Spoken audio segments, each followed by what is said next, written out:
السلام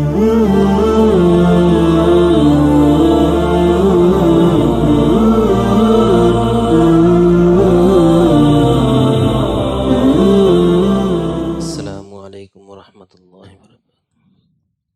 الحمد للہ نحمده ونستعینه ونستغفره ونؤمن به ونتوکل علیہ ونعوذ باللہ من شرور انفسنا ومن سیئات اعمالنا من يهده اللہ فلا مضل له ومن يضلله فلا هادی له ونشهد أن لا إله إلا الله وحده لا شريك له ونشهد أن سيدنا ومولانا محمدا عبده ورسوله أما بعد فأعوذ بالله من الشيطان الرجيم بسم الله الرحمن الرحيم يا أيها الذين آمنوا قوا أنفسكم وأهليكم نارا صدق الله مولانا العظيم وصدق رسوله النبي الكريم ونحن على ذلك لمن الشاهدين والشاكرين والحمد لله رب العالمين۔ میرے محترم دوستوں اور بزرگوں، اللہ تعالیٰ نے جہاں اور بہت سے احکامات ہمیں دیے ہیں، ان میں سے ایک حکم یہ دیا اپنی اولاد کی تربیت کرنے کا، کہ دنیا چونکہ ایک عارضی جگہ ہے، اصل تو بندے نے دو ہی جگہوں پہ رہنا ہے، کہ یا تو جنت میں رہنا ہے یا پھر الیاذ باللہ جہنم میں۔ رہنے کی یہ دو ہی جگہیں، ہمیشہ کے لیے، جنت بھی ہمیشہ کے لیے اور جہنم بھی ہمیشہ کے لیے۔ تو یہاں پر جو میں نے آیت مبارکہ آپ کے سامنے تلاوت کی ہے، اللہ تعالیٰ یہ فرما رہے ہیں کہ تم نے خود بھی جہنم سے بچنا ہے اور اپنی اولاد کو بھی بچانا ہے۔ کئی احکامات تو ایسے ہیں جو براہ راست بندے کو دیے کہ تم نے نماز پڑھنی ہے، روزہ رکھنا ہے، زکوٰۃ ہے، حج ہے، لیکن جس طرح یہ ساری چیزیں خود مقصود ہیں، اسی طرح اپنے بچوں کی بھی تربیت کرنی ہے کہ وہ ان احکام کی پابندی کریں اور جہنم سے بچ جائیں۔ اب اولاد کے ساتھ محبت اور تربیت، یہ حضور نبی کریم صلی اللہ علیہ وسلم کی سنت مبارکہ سے ثابت ہے۔ محبت بھی ہے ساتھ اور تربیت بھی ساتھ ساتھ۔ اس کی وجہ کہ جو تربیت ہوتی ہے وہ ابتدا سے ہوتی ہے، بچپن سے ہوتی ہے۔ بالکل 3-4 سال کا بچہ ہے، یہاں سے تربیت شروع ہو جاتی ہے۔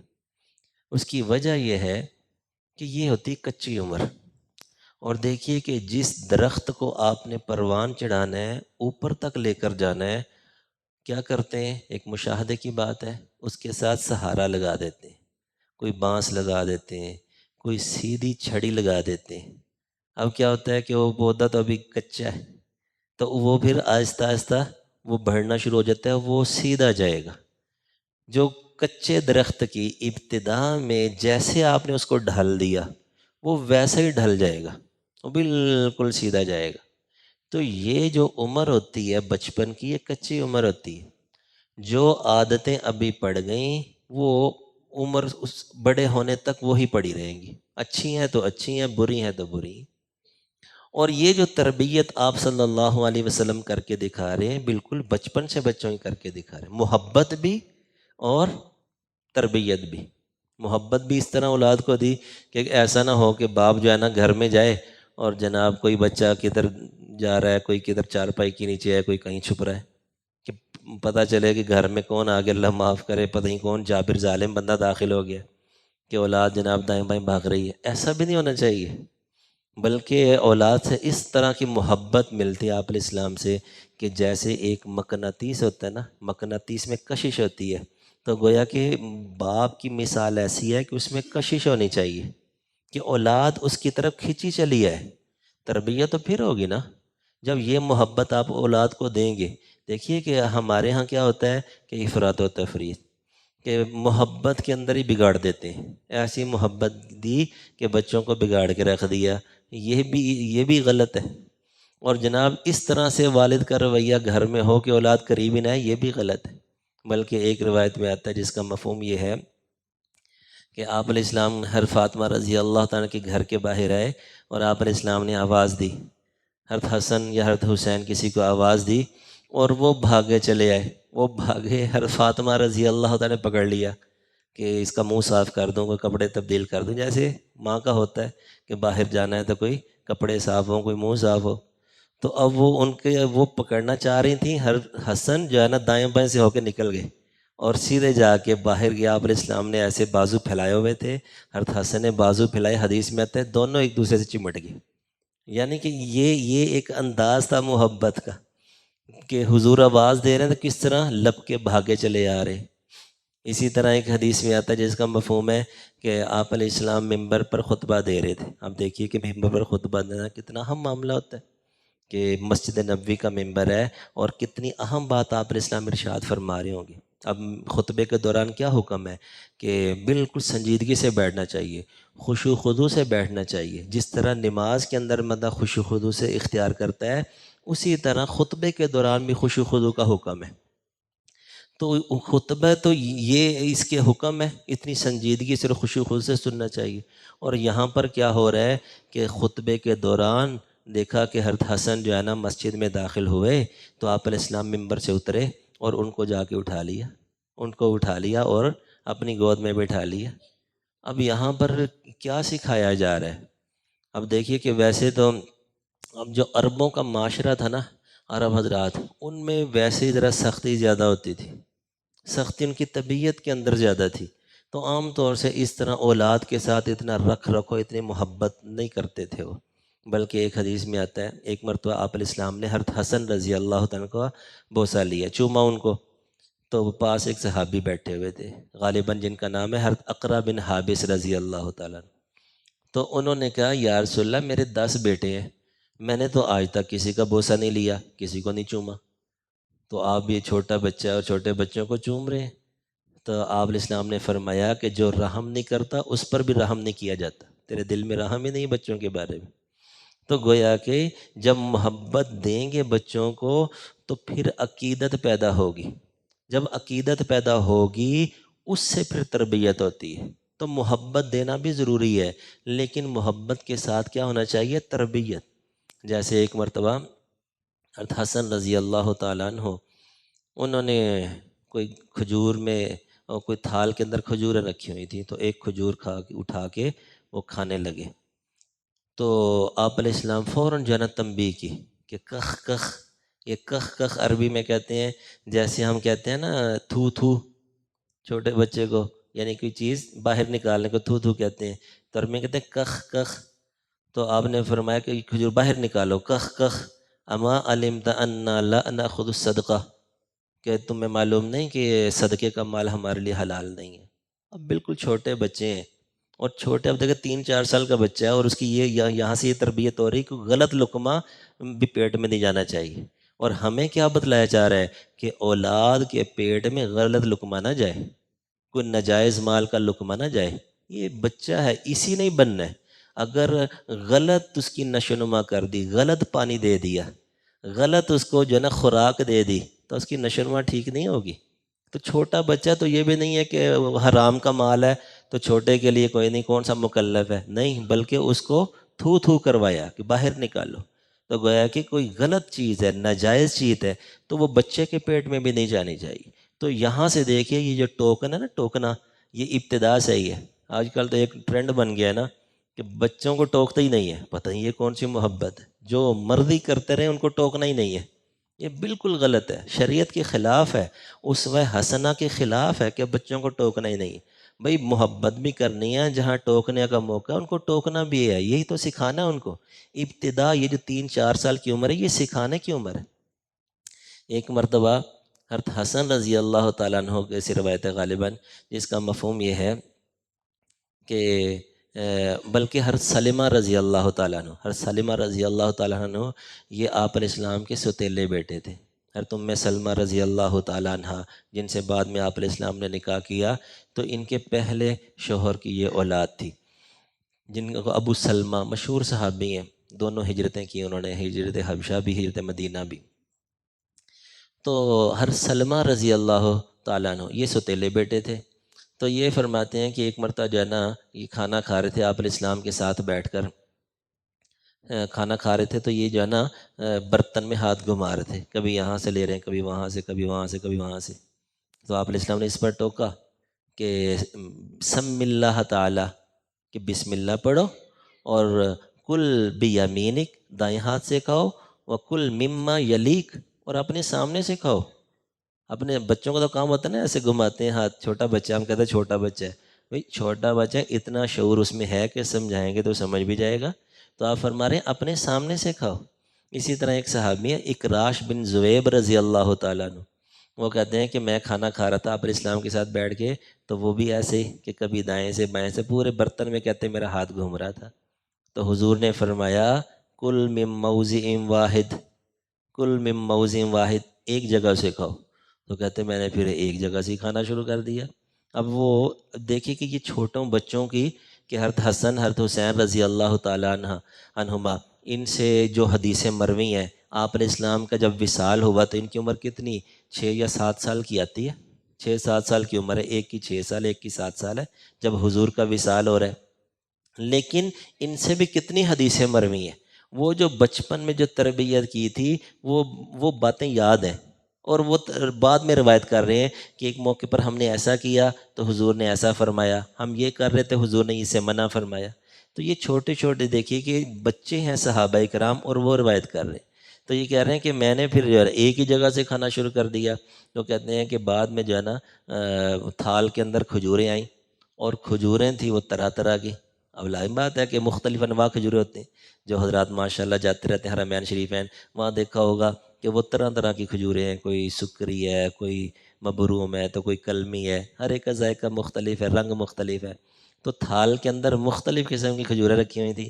اب دل میرا چاہ رہا تھا یہاں سے وہاں سے اٹھاؤں، لیکن میں نہیں اٹھا رہا تھا، کیونکہ حضور نے فرمایا تھا کہ سامنے سے کھانا ہے، تو میں سامنے سے ہی کھا رہا تھا۔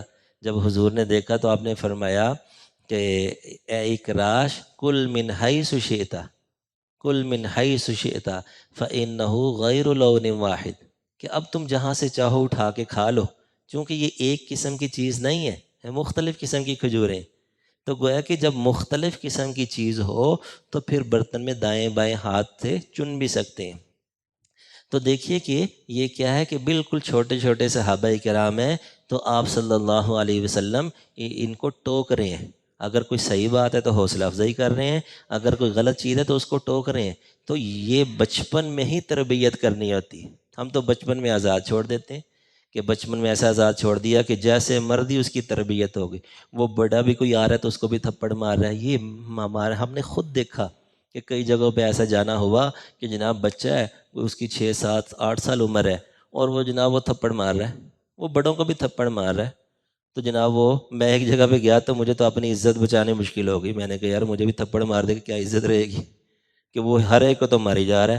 اور ماشاءاللہ والد صاحب ہمارے ساتھ بیٹھے ہوئے، والد صاحب بیٹھے ہیں، اس کو اتنی توفیق نہیں ہوئی کہ میں بچے کو یہ کہہ دوں 6-7 سال 8 سال کا بچہ ہے جناب، وہ تھپڑ بڑوں کو مار رہا ہے، تو وہ والد خوش ہو رہے ہیں۔ نالائق، انتہائی نالائق ہے، یہ حماقت کی بات ہے کہ جناب یہ بچہ غلط کام بھی کر رہا ہے تو یہ خوش ہونے کی بات ہے؟ یہ کون سی تربیت ہے؟ یہ کون سا لاڈ ہے؟ یہ کون سا پیار ہے؟ حضور نبی کریم صلی اللہ علیہ وسلم تو 3-4 سال کے بچے کو ٹوک رہے ہیں۔ محبت بھی کیسی کہ ممبر سے اتر کے گود میں بٹھا لیا، اور تربیت بھی کیسی ہے، جو غلط چیز ہے اس پر ٹوکا جا رہا ہے۔ یہ اعتدال ہے۔ جب ہم اعتدال سے ہٹیں گے، افراط و تفریط میں جائیں گے، لا محالہ یہاں زیادتی کر بیٹھیں گے، کہ یہاں تو ایسا باپ کا ڈر ہوگا کہ بچے جناب ڈر ہی پھریں گے وہ ہمیشہ کے لیے، اور ایسا کوئی بغض بیٹھ جاتا ہے خاص طور سے والد کے متعلق دل میں، کہ وہ بڑے ہونے تک جو ہے نا وہ نہیں نکلتا، اور یہاں پھر ایسی محبت ہوگی کہ بگاڑ کے رکھ دیں گے۔ تو اعتدال ہونا چاہیے۔ اسی طرح آپ صلی اللہ علیہ وسلم نے فرمایا کہ یہ تو تھا کہ جب بالکل چھوٹا 3-4 سال کا، کہ اس کی تربیت کے متعلق یہ تھا، اور جب تھوڑا سا بڑا ہو جائے تو حضور کیا فرما رہے ہیں، مرو اولادکم وہم ابناء 7 سنین، مرو اولادکم بالصلاح وہم ابناء سبع سنین، کہ جب وہ 7 سال کے ہو جائیں تو ان کو نماز کا حکم دو۔ 7 سال کے بچے ہیں، بالکل شعور پیدا ہو جاتا ہے، اب ان کو ابھی عادت ڈالنی ہے۔ یہ جب یہ 7 سال کے ہو جائیں اور جب 10 سال کے ہو جائیں تو وَضْرِبُوا عَلَيْهَا وَهُمْ أَبْنَاءُ عَشْرٍ، جب 10 سال کے ہو جائیں تو ان کی پٹائی بھی کرو۔ گویا کہ یہاں تنبیہ کی جا رہی، آپ پر اسلام کی محبت بچوں کے ساتھ دیکھیں، اور دوسری طرف کیا ہے کہ یہاں پٹائی کرنے کا بھی کہا جا رہا ہے۔ لیکن پٹائی کے بارے میں آتا ہے کہ شریعت ایسے کہتی ہے کہ جو بچوں کو مار ہوتی ہے نا، یہ ایسی ایسی نہ ہو کہ نشان پڑ جائے، نشان پڑ جائے، اتنی سخت مار نہ ہو، بچہ ہے۔ بلکہ ہر حکیم الامت، ہر مولانا اشرف علی تھانوی رحمۃ اللہ علیہ فرمانے لگے، جس کا مفہوم یہ ہے، وہ فرماتے کہ یہ جو بچوں کو مارتے ہیں نا، 8-10 سال کا بچہ ہے اور ایسا مارتے ہیں مثلا اسے نشان پڑ جاتا ہے، ہر فرمانے لگے تو مجھے تو یہ اتنا سخت گناہ ہے، کبیرہ گناہ ہے، کہ مجھے تو اس کے نجات کے راستہ سمجھ نہیں آتا کہ اس بندے کے اس گناہ سے کیسے تلافی ہوگی۔ کیونکہ وہ بچہ جو ہے 10 سال کا بچہ ہے، اور جناب وہ تو جو بچہ ہے نا اس کی معافی شریعت میں معتبر ہی نہیں ہے، کیونکہ وہ بچہ ہے، اور بچہ کہ میں نے معاف کیا، تو شریعت ہے بچے کی معافی معتبر نہیں ہے، کیونکہ وہ مکلف نہیں ہے۔ ہاں بالغ ہونے کے بعد ایک علیحدہ معاملہ ہے، بالغ ہونے کے بعد کوئی زیادتی کی تو پھر وہ بالغ بچہ ہے تو ٹھیک ہے، وہ معاف کر سکتا ہے، لیکن یہ ہے نابالغ، تو یہ معاف کر بھی دے تو شریعت اس کی معافی کا اعتبار ہی نہیں کرتی۔ اگر اس نے کس سے کچھ لینا بھی ہونا تو یہ بچہ کہہ دے کہ میں نے معاف کیا، تو شریعت کہتی ہے معاف نہیں ہوتا۔ تو گویا کہ اب جو اس کے سرپرست ہیں وہ کہتے ہیں کہ جناب ہم نے کو معاف کیا، یا والد نے ایسی مار ماری تو والد کس سے معافی مانگے، تو وہ تو ویسے ہی مکلف نہیں، کیونکہ وہ معاملہ بچے کے ساتھ ہے، بڑوں کے ساتھ تو ہے نہیں، زیادتی تو اس کے ساتھ ہوئی۔ ایسی مار مارنا جس سے نشان پڑ جائے، تو فرماتے کہ اب یہ کس سے معافی مانگے گا، یہ کس طرح توبہ کرے گا، کیونکہ حقوق العباد ہیں، اور حقوق العباد میں تو بندوں سے معافی مانگنی ہوتی۔ وہ فرماتے ہیں مجھے تو اس کی یہ نجات کا راستہ ہی سمجھ نہیں آتا کہ اب یہ کیا کرے بندہ۔ یعنی یہ اتنا احتیاط ہے، جہاں شریعت مارنے کا بھی کہہ رہی ہے تو اس قدر سخت مارنے کا نہیں کہہ رہی، بس اس اتنا کو مار جس سے جو ہے نا ذرا روب پیدا ہو جائے۔ تو گویا کہ یہ یہاں سے ہم تربیت کر رہے ہیں، یہاں سے جو ہے نا 7 سال سے 10 سال سے، پھر 10 سال کا ہو گیا تو حدیث میں کیا وَفَرِّقُوا بَيْنَهُمْ فِي الْمَضَاجِعِ، ان کے بستروں کو جدا جدا کر دو، بہن بھائی ہیں، بھائی بھائی ہیں، 10 سال کے ہو گئے، بستر جدا جدا ہونے چاہیے، کیونکہ یہاں سے ہی حیات پیدا کروانا مقصود ہے کہ ایک حیا ہونی چاہیے۔ اب یہ بچوں کے اندر ابھی سے ہی تعلیم دیں گے ان کو، اور اسی طرح بستر جدا جدا ہوں گے، کئی حکمتیں ہو سکتی ہیں، ایک حیا بھی ہو سکتی ہے، دوسرا ان کے اندر خود اعتمادی پیدا ہو، یہ نہیں کہ جناب وہ ہمیشہ ڈرتا ہی رہے کہ کسی کے ساتھ لپٹ کے سونا ہے۔ بعض بچے بڑے بھی ہو جاتے ہیں تو والدین کے ساتھ لپٹ کے سوتے ہیں، یہ منع ہے شریعت کے اندر۔ اگر بچی ہو تو باپ سے اس طرح نہیں سو سکتی، بچہ ہو تو ماں سے نہیں سو سکتا 10 سال کا ہو جائے، تو گویا کہ ان کو جدا جدا کرنے کا حکم ہے۔ یہ کیا ہے؟ یہ تربیت کا حصہ ہے۔ اسی طرح سعد بن ابی وقاص رضی اللہ عنہ فرمانے لگے کہ اولاد کے لیے بہترین تحفہ یہ ہے کہ ان کو اچھے اخلاق اور دینی تعلیم دے دی جائے۔ یہ والدین کا بہت بڑا احسان ہوگا، بہت بڑا تحفہ ہوگا۔ ہوتا ہے نا اولاد کے لیے ہم تحفہ یا اولاد کے لیے کتنی فکر کرتے ہیں، ان کے لیے کچھ بنا کے چھوڑ دیں، کوئی بینک بیلنس چھوڑ دیں، کوئی مکان بنا کے چھوڑ دیں، ٹھیک ہے، وہ تو اپنی جگہ ٹھیک ہے، کرنا چاہیے، لیکن سعد بن ابی وقاص کتنے بڑے صحابی ہیں، وہ فرما رہے ہیں بہترین تحفہ کیا ہے کہ ان کو دینی تعلیم دو، ان کے اخلاق کی تربیت کرو، یہ بہترین تحفہ ہے۔ اسی طرح حضرت عبداللہ بن عباس رضی اللہ عنہ فرمانے لگے کہ اولاد کی نیکی کے ساتھ پرورش کرو، اولاد کی نیکی کے ساتھ پرورش کرو، نیک تربیت کرو، اچھی تعلیم کے ساتھ تربیت کرو۔ یہ جو نیکی کے ساتھ تربیت کرو گے نا، اس کا فائدہ یہ ہوگا کہ اس کا جب بڑا ہوگا اس کا ایمان مضبوط ہوگا، کیونکہ بچپن میں کچھ چیزیں سیکھ لیتا ہے نا بندہ، تو پھر وہ ذہن پر نقش ہو جاتی ہیں، جب نقش ہو گئی تو پھر وہ ایمان کو نہیں چھوڑے گا۔ تو یہ چھوٹی عمر ہوتی ہے۔ اب ماشاء اللہ جیسے دیکھیے نمازوں میں ہم خود تو آتے ہیں، اب اولاد کو بھی ساتھ لانا چاہیے، یہ حصہ ہے نا۔ ہم ابھی توجہ ہی دیتے ہیں کہ بس وہ جہاں بھی جو مرضی کر رہا ہے اس کو ساتھ نہیں لانا. بھئی ساتھ لانے کا حکم ہے. ہاں بالکل چھوٹا بچہ ہو، بلکہ 7 سال سے جو چھوٹا بچہ ہے جس کے اندر شعور نہ ہو اور وہ گندگی کا بھی جو ہے نا اس کو صفائی کا بھی خیال نہیں رکھ سکتا، گندگی کا خدشہ ہے، اس کو تو لانا منع ہے، مسجد کے اندر نہیں لانا چاہیے. لیکن اگر اتنا شعور ہو، 5-6 سال کا بچہ ہے اور اتنا شعور ہے کہ وہ گندگی نہیں پھیلائے گا اور اسی طرح کوئی نمازیوں کو پریشان بھی نہیں کرے گا تو اس کو مسجد میں لانا چاہیے. اور 7 سال کا ہو جائے تو اچھا بھلا شعور ہے، اس کو منع کریں گے، تنبیہ کریں گے تو وہ سمجھتا ہے. تو اتنے بچوں کو ساتھ لانا چاہیے. ہماری مساجد میں عام طور سے دیکھیں کہ یہ تو رواج ہی نہیں ہے، بلکہ ماشاءاللہ ہمارے بھائی عمران صاحب ہیں کہ میرے دل میں کئی مرتبہ بات آئی کہ صبح صبح آ رہے ہوتے ہیں ماشاءاللہ، وہ پورا ٹبر ساتھ ہوتا ہے، چھوٹے چھوٹے بچے ہیں وہ بھی ساتھ ہوتے ہیں. یہ یعنی کہ ذہن میں ایک چیز آ رہی ہوتی ہے، بندہ اظہار نہیں کرتا. یہ اچھی چیز ہے بھائی، یہ اپنے بچوں کو ابھی سے ہم نے لانا ہے. اب فجر کی نماز میں لائیں گے تو بتائیں وہ باقی نمازیں چھوڑیں گے؟ جب اس کو سویا ہوا ہے، اس کو نیند کتنی محبوب ہے ہیں، اور والدین کتنا اچھا سمجھ رہے ہوتے ہیں ماشاءاللہ بچہ سویا ہوا ہے، وہ بھائی سویا ہوا ہے، اس کی حق میں بہتر ہے اس کو جگانا ہے. تو اس کو کیا ہے کہ جگا کے لائیں گے، فجر میں جگا کے لائیں گے تو باقی نمازوں میں خود ہی وہ پابندی کرے گا. تو یہ شریعت ہمیں یہ سکھا رہی ہے کہ اولاد کے ساتھ محبت بھی ہے اور اولاد کے ساتھ تربیت بھی ہے. محبت اور تربیت دونوں چیزیں ساتھ ساتھ ہونی چاہیے. اللہ تعالیٰ سے دعا ہے کہ اللہ تعالیٰ ہمیں جو کہا سنا سمجھنے کی توفیق عطا فرمائے اور عمل کرنے کی توفیق عطا فرمائے. وآخر دعوانا الحمدللہ رب العالمین.